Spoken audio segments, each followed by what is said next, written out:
Hello and welcome to the Patent Pending Made Simple podcast. I'm your host, Summer Shah, and with me on the line is Jamie Brophy. Jamie, how are you? Hi, I'm good, Summer. How are you? I am doing all right. I think we recorded an episode last week about the different stages of the patent process and what everyone can expect. And we talked about pricing a little bit last week, but I was hoping that we could record a follow-on, maybe a short podcast episode about the pricing by itself, because it can get a little muddy when we're going through all the different options and trees of what could happen in a patent application. Maybe we can just keep it simple and give people a price expectation so that they can get into the patent process with an understanding of the cost. Yeah, I think that's a great idea. I know we definitely talked about how expensive it gets for international patents, but I don't think we really talked about the price for each stage. So I think that's a great idea. Great.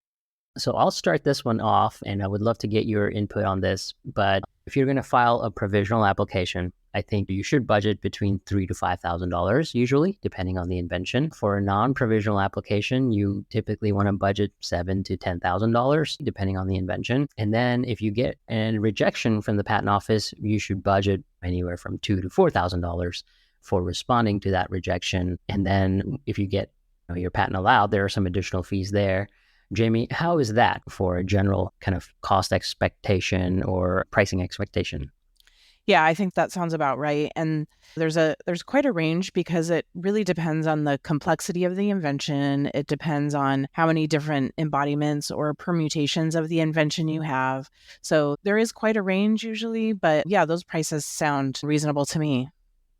Great. And then the timing piece of this for the cost is if you were going to start with the provisional, I would say budget $3,000 to $5,000 for the provisional on day zero. If you're going to convert that into a non-provisional, I would say budget anywhere from $6,000 to $10,000 for the non-provisional on day 365 or year one. And then typically you get a rejection 18 to 24 months after the non-provisional date. So year 3 or 4, budget about anywhere from $2,000 to $4,000 for your first rejection. And then if there's a second one, this would be 4.5 years or so from your provisional filing date, another $2,000 to $4,000. So hopefully that gives you a timeline along with the cost as well. Yeah. And you know what just occurred to me? We did talk about the fast track application at the provisional stage and how there's an extra cost associated with that. Can you talk about the extra cost for fast tracking your application? Yes. So the fast track fees, we as the attorneys, we don't charge anything extra for that. I don't know if that's true for all attorneys, but there's a US government fee that you have to pay to fast track your application. And that's going to be about $1,000 if you are a micro entity, or $2,000 if you are a small entity. And then it's $4,000 if you're a large entity.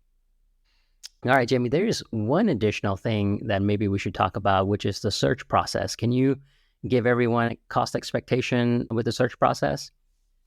Yeah, so for sure, before you file your non-provisional application, we strongly recommend getting a search and a patentability opinion before you proceed with all those costs with the provisional and office action responses and all that stuff. I would say the cost for a search is usually between $2,000 and $4,000. Again, it depends on the complexity of the search. And again, for the timing, recommend doing that at least 2 to 3 months before you file your non-provisional application. That's a good point. You will sometimes see a lower quote for the search process. I get bombarded with emails and commercials about searches for $400 or $800 by foreign practitioners. I always get a little nervous about that. I don't know what kind of protections I have with somebody in a different country if they decide to disclose or run with my idea. I'm not saying they're bad. I think a lot of practitioners and inventors have had good luck with foreign searchers, but I always get a little bit nervous about my ability to have some recourse if something went wrong in that relationship. Yeah, that's a good point. We here at our firm use professional searchers and they're all US based, and we've been using them for a long time and they're pretty reliable. I agree with that. Jamie, what about patent illustration fees if you're going to file a provisional or a non-provisional? Is that something folks need to budget for separately? For the provisional, no, it's fine to have super informal drawings in the provisional.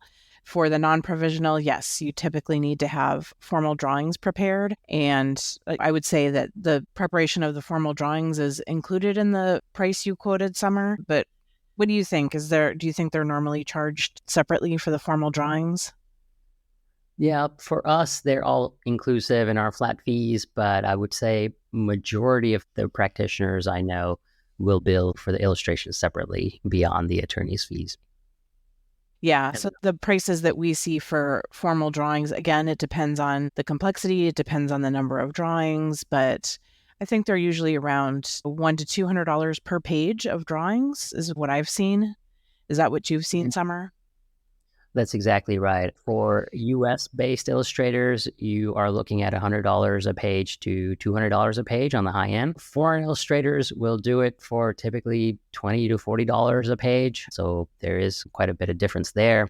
But we like US-based illustrators because you have the same kind of confidentiality concerns that you would have with searchers.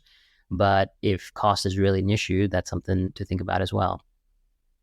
Yep, that sounds good. I think that covers it all. Was there one more thing you wanted to talk about, Summer?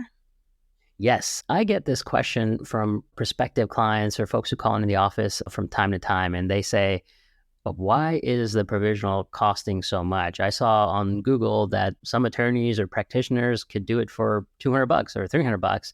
What's up with that? And the answer is, I don't know. If you think about it, an attorney and a patent attorney in particular, we're typically billing $400 an hour. So if somebody's quoting you $200 for a provisional, I assume they're going to spend 30 minutes on your application, or more likely, they're going to spend zero time on your application.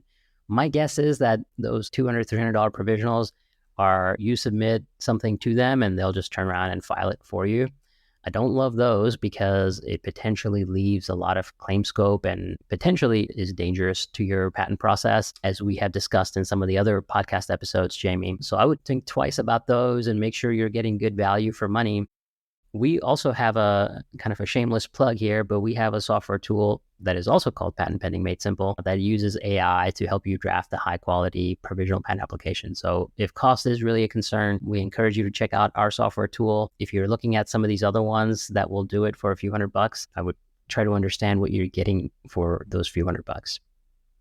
Yeah, a few $100 barely covers the filing fee. I don't know what the filing fee for a provisional is these days, but I think it's usually at least $100, right? Yeah, and maybe they're billing them separately. I just don't know. I just can't imagine getting much of anything done in 30 minutes or in a couple $100 of time. Yeah, definitely.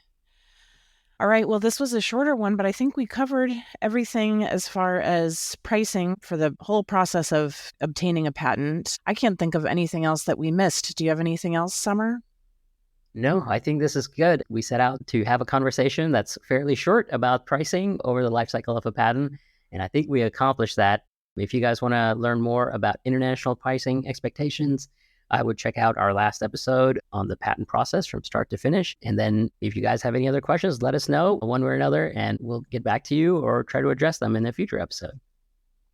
Sounds good. Thanks, Summer. Awesome. Thanks, everyone. Thanks for listening. Thank you for joining us on the Patent Pending Made Simple podcast. I hope you enjoyed our show. If you'd like to receive updates, view the show notes, or access a direct link to any resource, go to the episodes page on patentpendingmadesimple.com. To help others find our podcast, please like, share, and subscribe. Thanks again for tuning in. I look forward to having you with us next time on Patent Pending Made Simple. This podcast has been hosted by Outlier Patent Attorneys and is not intended to, nor does it create the attorney-client privilege between our host, guests, or any listener for any reason. The content of this podcast should not be interpreted as legal advice. All thoughts and opinions expressed herein are only those from which they came.